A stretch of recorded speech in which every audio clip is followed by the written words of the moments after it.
Okay, let's talk about cruel and unusual punishment. The Eighth Amendment to the U.S. Constitution, of course, bans it, and it's at the heart of a U.S. Supreme Court case that could have a huge impact on California's homelessness crisis.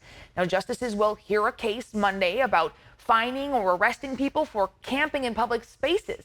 This is being considered the most important case about homelessness in decades. I spoke with a legal expert about what to expect and why the outcome is so important. What this case is about is whether people can be fined and or arrested for sleeping outside. Ron Hochbaum teaches at the University of the Pacific's McGeorge School of Law and runs the homeless advocacy clinic there.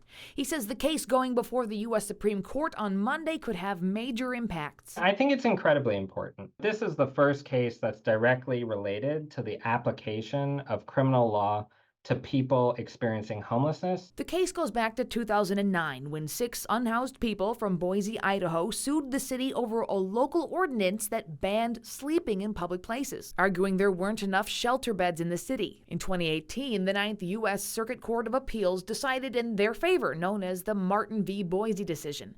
The 3-judge panel said that while communities are allowed to prohibit tents in public spaces, it violates the Eighth Amendment's ban on cruel and unusual punishment to give people criminal citations for sleeping outside when they have no place else to go. In 2022, in a case challenging restrictions in the city of Grants Pass, Oregon, the Court of Appeals expanded its 2018 ruling, holding that civil citations, not just criminal ones, also can be unconstitutional. The Grants Pass ruling meant for the Ninth U.S. Circuit Court of Appeals, 9 states, including California, it is unconstitutional to fine, cite, or arrest someone for camping on public property. The impediments under Grants Pass in the courts have imposed, it's a real issue. In a virtual news conference on Thursday, Governor Newsom reiterated his public stance that he hopes the U.S. Supreme Court will overturn that decision or at least grant a more lenient interpretation. He recalled an encampment he visited in Oakland. Needles strewn everywhere, feces everywhere, no compassion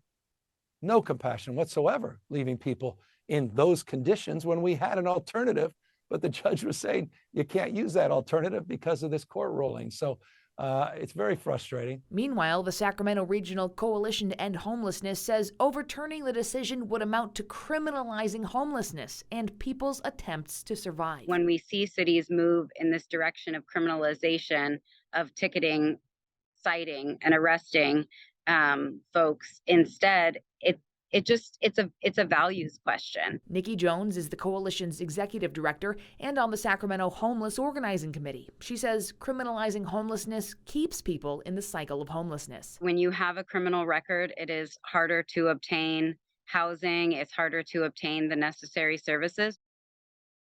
The Sacramento Regional Coalition to End Homelessness is holding a rally at noon Monday outside the federal courthouse here in Sacramento. Now, in 14 cities nationwide, homeless advocacy groups will be holding similar rallies on Monday. They want to urge the Supreme Court to uphold the appellate court's ruling.